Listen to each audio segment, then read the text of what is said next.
Hi everyone, my name is Sienna and this is Sienna Reacts. So my channel is all about learning more about other countries and cultures, so I thought that it was imperative to do this video. The video is why Russia is invading Ukraine. I think I, like most people, have been just trying to keep up with things as best we can. Like there's been like lots of Twitter and like Twitter updates, and like YouTube videos and news outlets, and just trying to gain as much information as possible about like the current like happenings. But I guess I don't really have a background. I'm like a background knowledge of the why it's happening and not just like what is happening currently. So I do know, I am aware of like 2014 and Crimea, like the annexation of like Crimea, and then I think there was also another small region, but I'm blanking on the name. I don't know if this is just like like a magical, like they were already working on this and then like they just like changed a few things, or if this is literally a like just done at this time so shortly. But either way, I really do want you to go and give this creator a like and a comment and a subscribe. The link will be in the description. So let's go ahead, let's get started. I do want to say, for all of my Ukrainians out there, I really hope that you are doing as best as you can.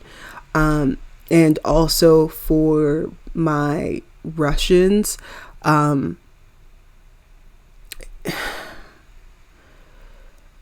think we should make the separation between you and what the government has forced people to do. I just want to say that I've been in touch with both my Ukrainian friends and my Russian friends, and there's nothing good happening on either side. So again, I do want to say that the comments, I hope that you can keep the comments respectful. Yeah, but let's go ahead, let's get into the video. This video is made possible by CuriosityStream and Nebula. Watch another brand new full-length companion video to this one in my ongoing Modern Conflicts series that explains the entire course of the 2008 Russian invasion of Georgia, as well as the entire war so far between Russia and Ukraine since 2014 in the Donbass. All of which you can access by signing up for the CuriosityStream Nebula bundle deal for less than $15 a year at curiositystream.com/real-life-lore. So again, I'm leaving the ad in there so you can go and check it out. Throughout the past few months, there has been almost constant news and coverage in the West about Russia's imminent plans to invade Ukraine. Started large-scale military drills this morning. And this is a very dangerous moment. Stoking fears of an invasion. More than 2,000 troops, according to American intelligence, sent within the 24 hours. American citizens should leave now. On the morning of February the 24th, these fears proved to be well-founded. Russia's president, Vladimir Putin, effectively declared war on Ukraine and authorized the Russian military to invade the country. Explosions were quickly reported afterwards across the country, and immediately prior to this declaration, the Russian army had amassed around 200,000 soldiers, along with their tanks, artillery, equipment, and field hospitals across their border, and many others inside of Belarus along their border with Ukraine. For comparison, this is nearly the same size as the entire Ukrainian military, at about the same number of troops sent by the United States when invading Iraq in 2003. This is certainly large enough to be an effective invasion force. Even further, the Russian government has recognized the independence of the two breakaway states inside of Ukraine, Donetsk and Luhansk, and ordered Russian troops inside of both. As peacekeepers, that was this part, correct? factoring in the Russian military presence already stationed in Crimea, you can quickly begin seeing that the Russians have Ukraine almost entirely surrounded. And now that war has broken out, it has the potential to unleash the most serious conflict seen in Europe since the Second World War. And the biggest question on everybody's mind this entire time has been this: what exactly does Vladimir Putin and Russia want with Ukraine? And the answer is, of course, it's complicated. So the way, so again, if you just want to watch the video without any interruption, again, the link will be in the comment section. I just kind of want to speak about this from the American perspective and how it's being portrayed in American media. So again, if you want to watch it without hearing me speaking, the link is in the description. So the kind of like it's complicated. The way that it's being portrayed here is that basically Putin is just kind of like wanting to go back to the kind of like USSR, like Soviet Union, just reliving like Soviet Union glory. That's kind of how it's being portrayed here. And so that's why from what is being, said here, what's being broadcast here, that's kind of why like Belarus is a kind of like a puppet state at this point, and why they're taking over like Ukraine. They're trying to take over Ukraine, and then there is the thought that like Moldova would be next, and just kind of that's kind of how it's being explained here, in maybe not those exact words, but just kind of like Putin is trying to secure a legacy and return to the Soviet Union. Origins of what Putin wants today are rooted in what happened more than 3 decades ago, back in the early 1990s, when Ukraine separated in 91, I think. The Soviet Union first collapsed. For centuries before this event, whether as part of the Soviet Union or the Russian Empire, the modern countries we know of today as Russia, Ukraine, Belarus, and others had all been It's a Belarus or Belarus? He said that twice. I'm not sure. I don't know. part of the same country, and their people had largely moved between all of them across generations. These places are all deeply and intimately connected by their shared history, and for decades, that history involved being widely recognized as one of the world's most dominant and formidable global superpowers. But all of that changed in late 1991, when, suddenly, the sweeping United Empire that had existed in some form or another for centuries collapsed and left in its place 15 newly independent republics. Today, the largest of them, Russia, has Okay, so can I ask, so again, I am but a dumb American. So I know that there was like a lot of like separation happening around this time. I know Yugoslavia split in 92, and it was not peaceful, but I'm using split lightly. And then you have like the fall of like the Berlin Wall, that was in like 89. There was a lot going on, a lot of conflict happening in the late 80s, early 90s across like Central and Eastern Europe. Was there any,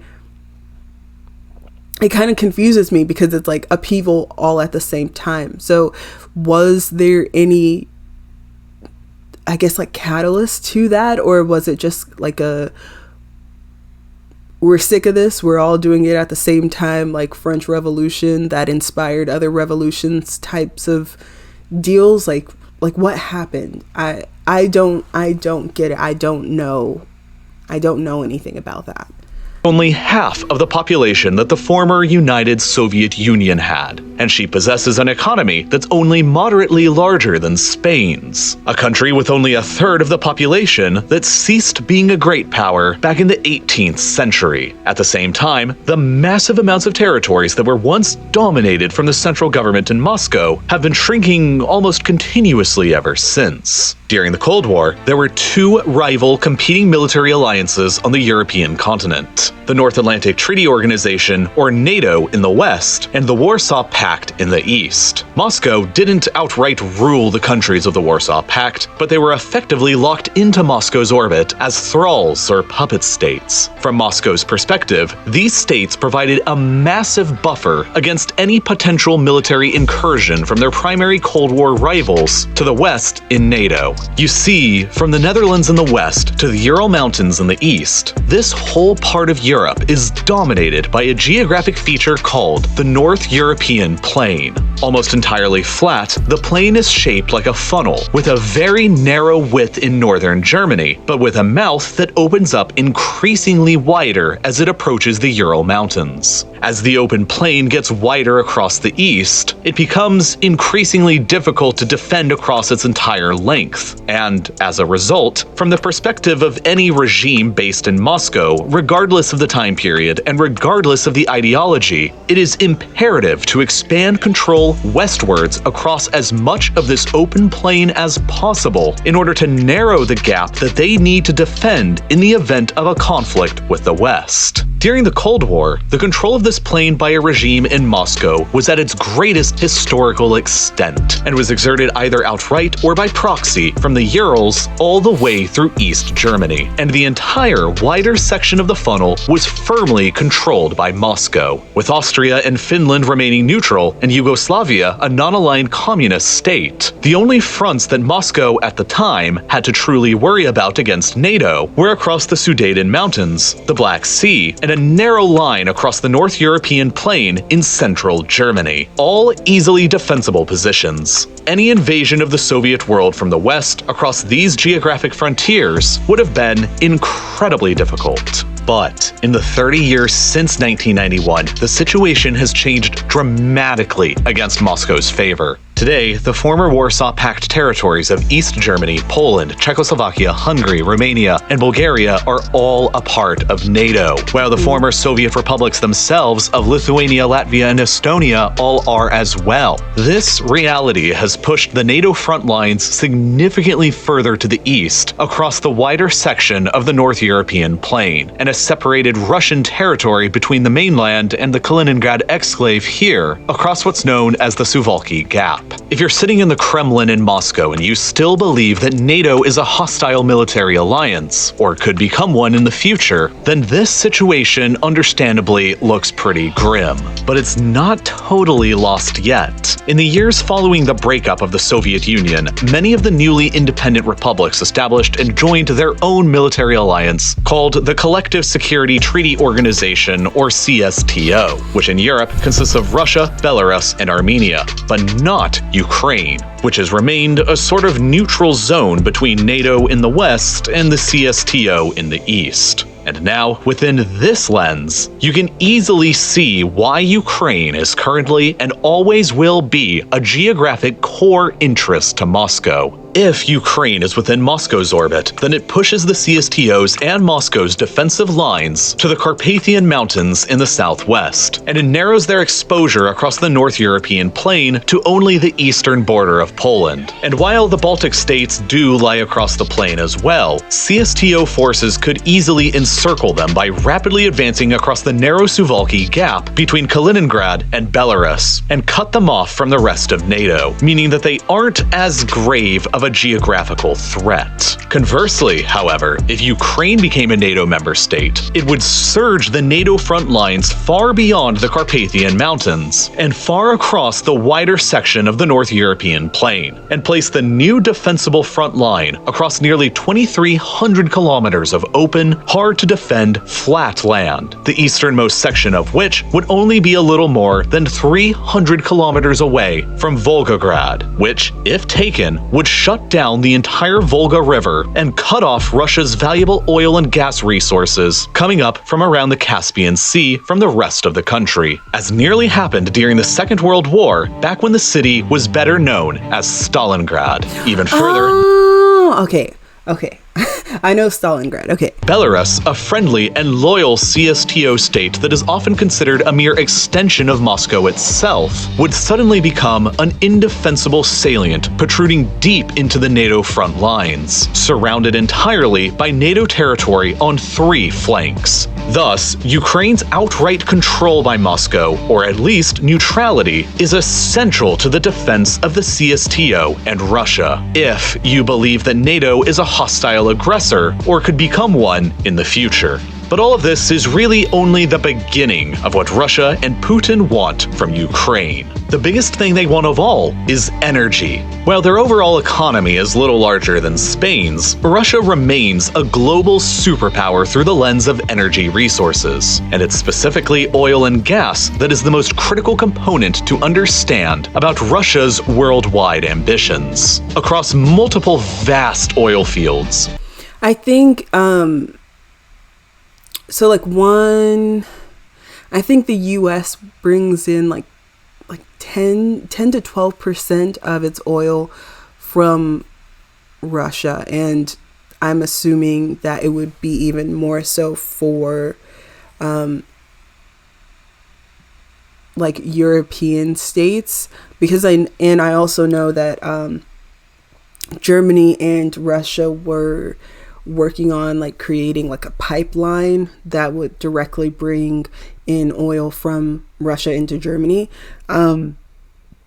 But because of what's happening, Germany is now set to be like carbon emission like neutral or at 0 by like 2035 because they're stopping with the pipeline from Russia. Just a random factoid, but I do know that Russia does indeed send out a lot of oil to other places. Russia is the world's second largest producer of oil, ahead of even Saudi Arabia, while at the same time, Russia also possesses the world's largest proven reserves of natural gas, largely across Siberia, which has enabled Russia to become the world's leading exporter of natural gas. The revenues gained from the sale of all these oil and gas exports are the literal foundation for the modern Russian state and Russian power, because they provide as much as 50% of the entire Russian government's budget and represent about 30% of Russia's entire GDP. Russia has used the vast money earned from selling oil and gas abroad to fund their military, pay off debts, save cash, and finance its own restoration as a global great power. Russia is therefore effectively a petrostate, just like Saudi Arabia or Iran, and is the only petrostate located in Europe, at least for now. For you see, despite these massive geological blessings, they also come with a number of geographical catches from Moscow's perspective. Most of their gas is sold off to the hungry customers in the European Union, so much so that 35% of the EU's entire gas supply comes from Russia alone, including Y'all, what does your oil price what do your oil prices look like right now? Yeah, like let me know in the comments. Like here, I think I was driving yesterday and it's like 309. It's gotten more expensive in like the past like week or so. Before that, I think it was sitting around like 275 to like 279 here. I'm in the South, so California is like very, very different. New York is very, very different. But here in the southern US, gas is around 275-ish. And then depending on what state taxes you have, maybe it goes up to like $3 into like $3.50. So, but for the Europeans, how much is it for you?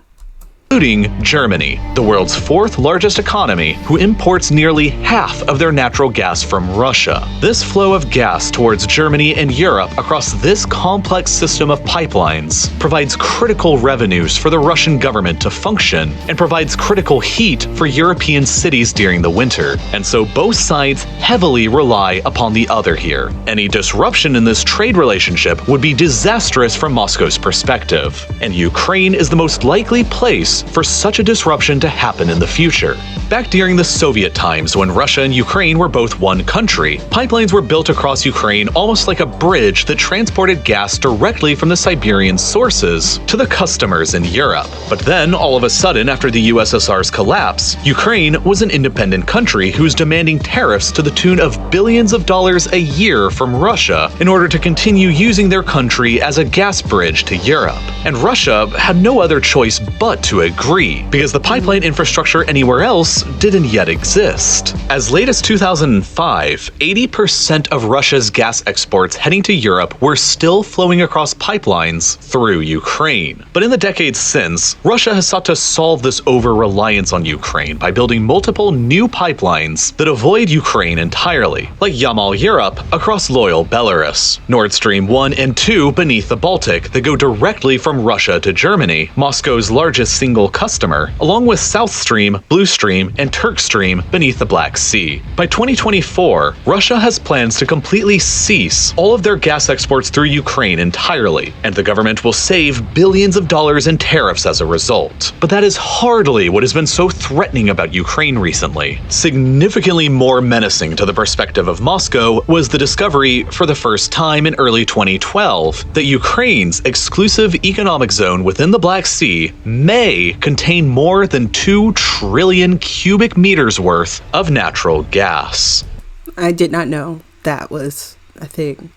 Largely concentrated around the Crimean Peninsula. To make matters even more interesting, further technological advancements in the early 2010s that enabled the successful drilling of natural gas and oil from shale rock unlocked the potential shale gas hotspots for Ukraine around Donetsk and Kharkiv in the east and around the Carpathians in the west. Beginning in 2012, So that can be one of the reasons why the annexation of the 2 new ones, because that's where oil is.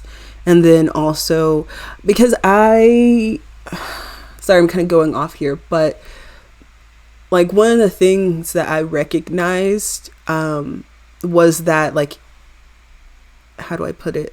Like, he wanted access, or wants access to the Black Sea, but I did not realize or know why exactly. I thought that maybe it was just like a trading type of issue, or like a trading reason, but this makes more sense. there was suddenly a very real possibility that almost out of nowhere, Ukraine had the world's 14th largest reserves of natural gas, just behind Australia and Iraq. But as a relatively poor country, Ukraine lacked the finances, the technology, or the equipment to successfully harvest any of these resources in any large quantities. But that all changed when, shortly afterwards, the Ukrainian government began granting exploration and drilling rights to the likes of Shell and Exxon. It was suddenly possible that within a few years, these Western companies would enable Ukraine to transform into Europe's second petrostate, which would have not only been a direct and serious competitor to Russia's own gas supply to the European Union, and thus at the same time a major threat to the Russian government's budget and GDP, but would have also provided the easy path of eventual Ukrainian admission into the European Union and NATO as well. And this is what's really, in my opinion, what this whole situation is truly about. That makes way more sense than just trying to get the Soviet Union back together. In 2012, at the time when these discoveries were initially made, the man in charge of Ukraine was Viktor Yanukovych. Wasn't he the one that had to... Is he the one that had to flee, but then he came back for this specifically? Is that him? a pro-Russian politician who is keeping Ukraine more politically aligned with the interests of Moscow. So long as he was president, these discoveries were not directly threatening to Russia. But when suddenly in February 2014, his government was toppled in a pro-EU and pro-Western revolution in Kiev, Moscow was... Isn't it Kiev? So I know on Twitter there's been like a, why is it Kiev? Like, why can't we still say Kiev? Like that type of thing. But it's, Kiev is the Russian pronunciation and spelling, right? But then Kiev is how you would say it in Ukraine. That's what I've seen. I'm not quite sure. If you are more familiar with that, please let me know. Very quick to take the opportunity to invade some of Ukraine, seize the Crimean Peninsula, and annex it in the name of historical claims and protecting ethnic Russians. But by seizing Crimea, the Russians also took direct control of 2/3 of Ukraine's coastline and, by extension, the vast majority of Ukraine's maritime exclusive economic zone. And, most critically, an estimated 80% of Ukraine's potential offshore oil and gas reserves. In addition, billions of dollars worth of drilling equipment and other assets in the peninsula were seized by the Russians, all of which completely crippled the Ukrainian government's future potential to challenge Russia's gas supremacy in Europe. To make matters even worse from Ukraine's perspective, the areas of Ukraine that are the most rich in shale gas are located very near to the most major conflict zones encouraged and funded from Moscow, with the Donetsk and Luhansk rebellions here and the Transnistria breakaway republic in Moldova over here, which, in my view, is not a coincidence. As a result, Shell and Exxon both backed out from all of their contracts with the Ukrainian government shortly afterwards, leaving Ukraine with no capability to extract the remaining resources themselves, and no capability to challenge Russia's occupation of Crimea. From the perspective of Putin and his regime, these were all mandatory actions to take in order to curb a Western-oriented Ukraine from ever selling major supplies of gas to Europe that would threaten his own regime's primary source of wealth and power. Ukraine had to be dismembered to protect himself and the other oligarchs who are in power. But there's more. Under Putin, Russia can't ever give Crimea back to Ukraine because it would surrender the entire exclusive economic zone and all of the gas resources within it back, along with the strategic port city of Sevastopol, one of the very few year-round ice-free ports that the Russian Navy can use and needs to operate throughout. So this is actually the part that I was thinking, in that he wanted to continue having access to the Black Sea. This is why I thought that it was important for him to be there, but I didn't know anything about the oil before. Now, even more so, I think Crimea and just like this general Black Sea area is very important for what he needs, along with the annexed states that he has now throughout the Black Sea and the Mediterranean. If Crimea was ever returned to Ukraine and Ukraine joined NATO, they would regain their ability to threaten the Russian government's primary source of revenue, and the Russian Navy's most geostrategically valuable port would be lost forever. But Ukraine has some pressure that it can and has been applying itself. Naturally speaking, the geography of Crimea is that it's almost an island, only loosely connected to the rest of Europe and covered by dry and arid steppes and some salty marshes with very little fresh water for people or agriculture. Prior to the Russian invasion and annexation, the vast majority of Crimea's freshwater supply, like 85% of it, came down into the peninsula from a canal built during the Soviet era that diverted water from the Dnieper River. Oh, is this a dam? Is that so?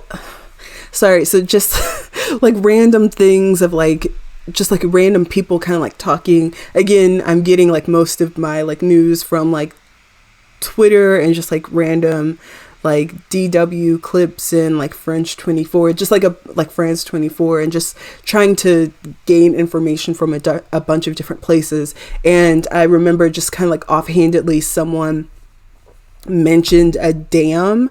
Is that this? Or I should actually continue on and see what they have to say. But I think there's a dam somewhere But after the Russians took it over in 2014, the Ukrainians weren't exactly in the mood to continue sending down the water, and they filled up the canal within their remaining borders to the north with cement and blocked the flow of all this water down into the now Russian-occupied Crimea. As a result, Crimea has ever since been essentially dying a death from 1,000 cuts, as it steadily recedes back into the dry and arid steppe of history, while modern climate change is only making everything even worse, as 2020 was the driest year ever on record in Crimea since record-keeping began 150 years ago. As a result, the Russian government is struggling to maintain its hold. The capital city Simferopol's reservoir is today less than 7% full, and the city has been having to ration water supplies, even after the Russians built a nearly $4 billion bridge across the Kerch Strait here to connect the peninsula over to the Russian mainland. Shipping in water is difficult, and life for the more than 2 million people on the peninsula is getting harder after the annexation, not better. The Russian government is having to spend billions of dollars a year to financially prop up Crimea, and it's largely all because of this canal being shut down by the Ukrainians over on the other side. And Ukraine is obviously not in any kind of mood to open it back up again. As a result, the current crisis in Ukraine can also be seen through the lens of climate and water conflict, and it's one of the biggest reasons why Russia is doing what it's doing now. The current Prime Minister of Ukraine, Volodymyr Zelensky,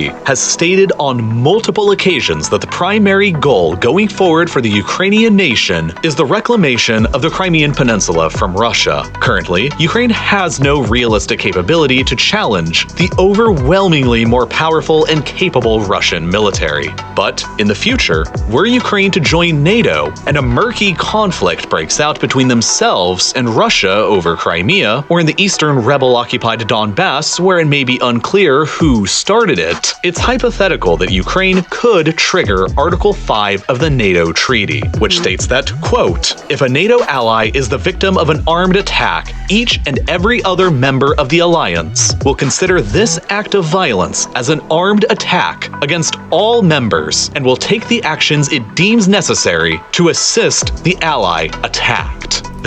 And so this was one of the reasons why they wanted to join NATO. So again, this is just kind of like me learning more, but also kind of like a stream of consciousness and asking of questions. So as I've been like learning more, so Russia is not in NATO from my understanding, right? So what grounds does he have besides we're going to nuke everybody to say no to, like, no, Ukraine, you can't join, no, Finland, you can't join. And then I don't know if there was like anything direct to Sweden, but Sweden's right next to Finland, so I'm going to assume same thing. Like, what grounds on, like, who is he to say that these countries cannot join? That's like just one thing. And then also another part of this that it makes sense to me, but it also doesn't make sense to me. This whole, like, Ukraine isn't a member of NATO, so we have no obligations to help Ukraine, but we're going to put everyone on the borders in these, like, NATO countries. So, like, try it. Like, that's basically the stance that's been taken so far in terms of, like, the actual helping of, or like government sponsored, like military personnel helping in Ukraine. But now, from what I understand, they're opening up I don't know if it's like the border, but like now there's like no visas. So if someone does want to go help, they can do that now. But like, if you have a bunch of like Europeans coming into Ukraine and taking up arms for Ukraine to fight against Russia, is that not the same thing? Is it literally just the government does not the government does not sponsor this, therefore it is not the same thing.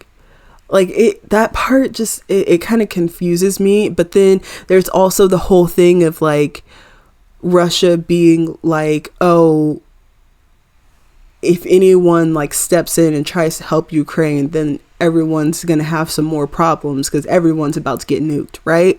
But then they're sending in troops from Belarus. They're attacking from Belarus. Russia also asked, was it Kazakhstan, some other countries to join on behalf of them. Like, am I the only one confused? I don't.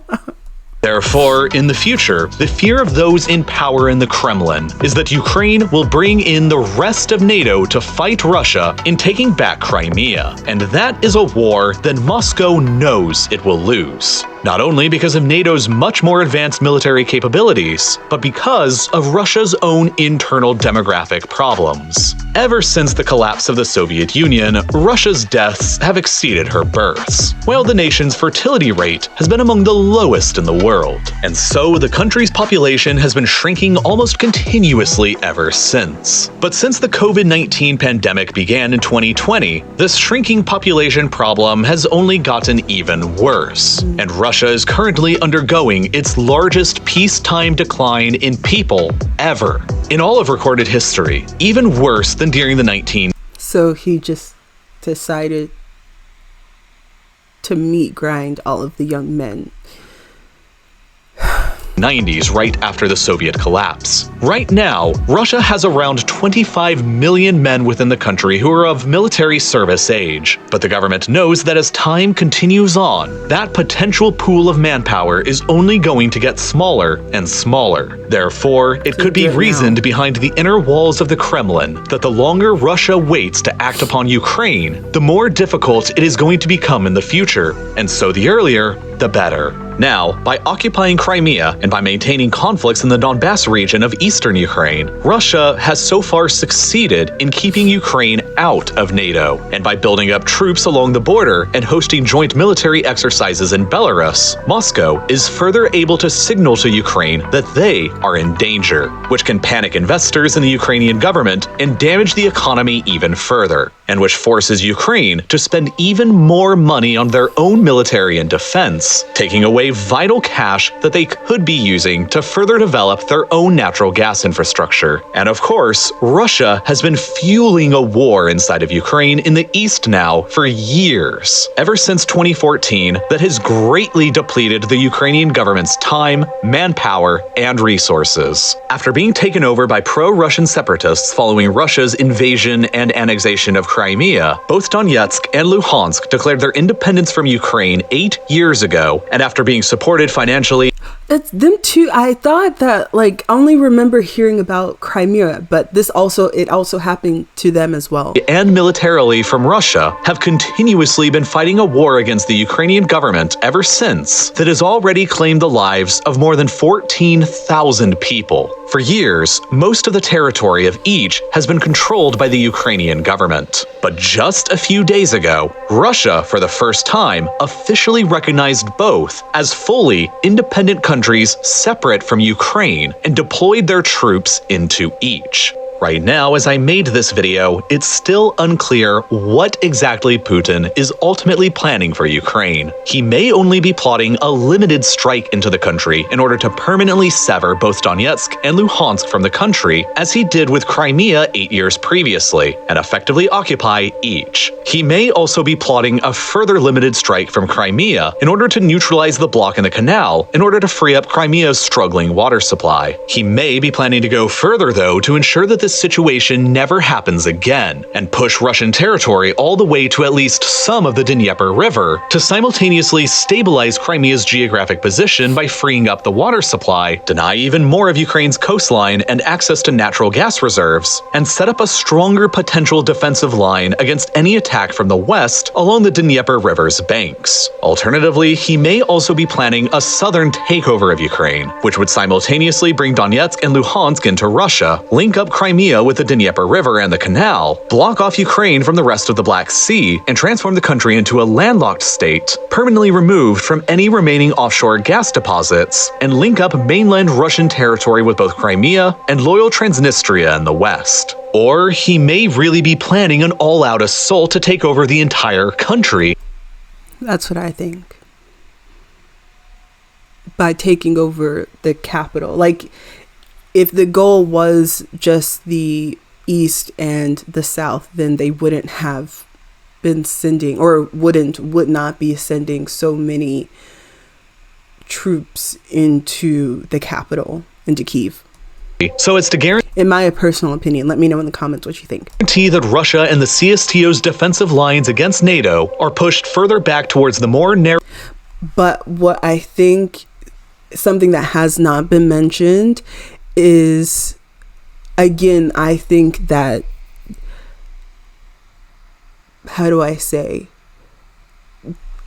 uniting the Soviet Union, former Soviet Union, is a part of this. Because if you look at that, you have like Estonia and Latvia and Lithuania. And if you take over, basically, if you take over Belarus, at this point, it's just like a puppet state. But if you take over Belarus plus Ukraine, then you basically just have a line with a very small area that that's like separating basically like NATO and Russia. So I feel like if this continues, eventually you'll see the absorption of Estonia, Latvia, and Lithuania back into, or back under the curtain, I guess I should say. Narrow opening of the North European plain between the Carpathian Mountains and the Baltic Sea across the border of Poland, and in so doing, guaranteeing that Ukraine will never be used against them and that Belarus will never become an indefensible salient. From there, Russian provocations into Moldova are almost a certainty next. Another former Soviet state who isn't a member of NATO and conveniently already has a pro-Russian breakaway state that Russia will eventually get around to recognizing as well. Transnistria. It's all a part of Putin's repeatedly stated goal of bringing back the old Soviet and Russian empire for the 21st century. Now that Putin has chosen to invade, it's not entirely clear what's happening as the facts on the ground are rapidly developing. But what is clear are Putin's demands. He has demanded that the West agree to 3 main terms. 1. That Ukraine never be allowed to join the NATO alliance. 2. That NATO and the United States withdraw of their armed forces from Eastern Europe back to the pre-1997 boundaries of NATO, ending in Germany, effectively abandoning Poland, the Baltic states, and much of the rest of Eastern Europe. And that 3, NATO and America agree to freeze the NATO alliance as is and rule out any future expansion of new members. And that the alliance will not hold any military drills in Ukraine, Eastern Europe, or in the Caucasus without prior Russian consent. The West and NATO, of course, will never accept any of these terms, and Putin must know this. But through the lenses of geographic security, the economics of oil and gas, the changing climate, the shortage of water in Crimea, and Russia's own sensitive internal demographic crisis, it's clear to see what Russia's primary concerns are with Ukraine, and only time will tell how Russia and Vladimir Putin act upon those concerns. But by analyzing how Putin has acted before during times of crisis, we can likely figure out how he'll act again in the future. The recognition of both Donetsk and Luhansk as independent countries and the deployment of Russian troops into both before launching the full-scale invasion across the entire country next mirrors a striking, uncanny resemblance to exactly what Putin and the Russian government did against Georgia 14 years previously, back in 2008. Back then, the Russian army invaded the country of Georgia in what would ultimately become the first European war of the 21st century. 2 pro-Russian breakaway provinces inside of Georgia, Abkhazia and South Ossetia, were each recognized by Russia as fully separate and independent countries, and then, by using the pretext of Georgian occupation of both, Russia deployed troops into both and, from there, initiated a full-scale land, sea, and air invasion across the rest of Georgia. Across the 12 days of intense fighting that followed, the Russians occupied both Abkhazia and South Ossetia within Georgia, solidified their de facto independence, and effectively dismembered the country, displacing nearly 200,000 people and causing Georgia to sever all diplomatic relations with Russia. However, it was, in the end, a decisive victory for Russia and for Vladimir Putin, as it kept Georgia from joining NATO, and at a time when NATO and the West were more distracted by the quagmires of Iraq and Afghanistan, there was little international attention, let alone condemnation. It would only be less than 6 years later when Putin would deploy the exact same kinds of tactics that he used against Georgia, against Ukraine, in Crimea, and the Donbass. And now in 2022, it once again appears that history is repeating itself in Donetsk, Luhansk, and Ukraine. Without a doubt, the Russian invasion of Georgia is absolutely critical to understanding how Putin's modern military strategy of dismemberment works, and in understanding what he might ultimately plan to do with Ukraine. But unfortunately, if I made a video about it on YouTube, it's a guarantee that it would get demonetized and age restricted, and as a result, there's simply no way that you would ever see it. So instead, I created yet another full-length companion video to this one in my ongoing modern conflict series that Curiosity Stream. So I think we are going to end here. I think at this point this video is like, it's got to be almost an hour long. But yes, please go, and I have the link in the description. Please go and check out his video. If you're interested, please check out Curiosity Stream. I'm not going to like take out that ad. I'm going to advocate for it instead, actually.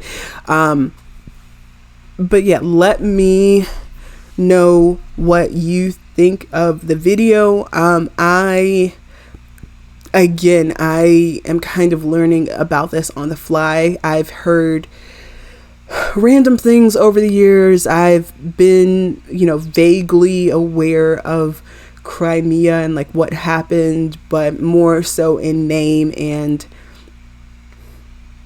like very light surface level understanding, but no actual real understanding. So this actually put things into perspective and let me know a lot more than actually what I was aware of before, even though for the past like several days, like almost a week, it's literally been what I've spent most of my waking hours that weren't me working.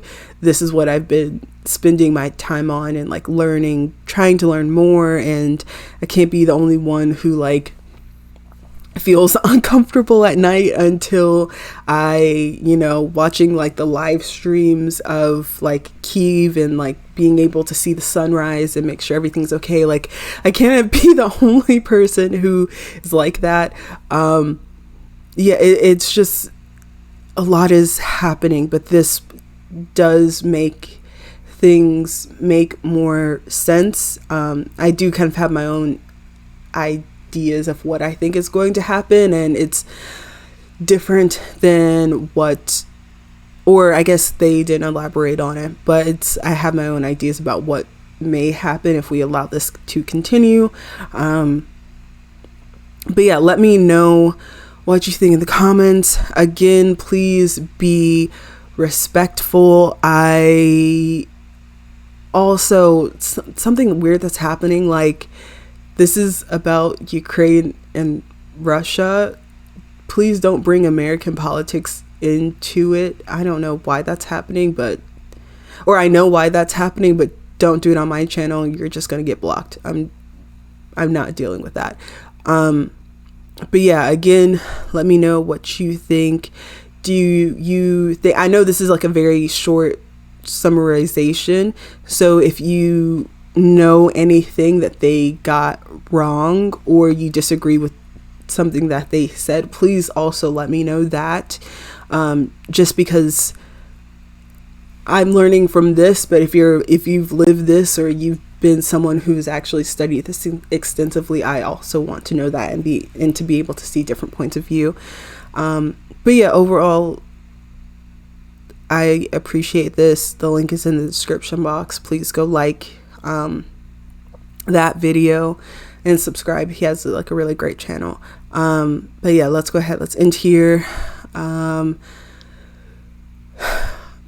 don't know. I feel like we should just keep everyone in your prayers if that's something that you do, in your thoughts if that's something that you don't, in your, you know, your chants if you're like Buddhist or something like that. Whatever you do, whoever you believe in, if you believe or if you don't believe, whatever it happens to be, like, let's just hope that there is a resolution, and hopefully it doesn't cost the lives more than what's already been gone.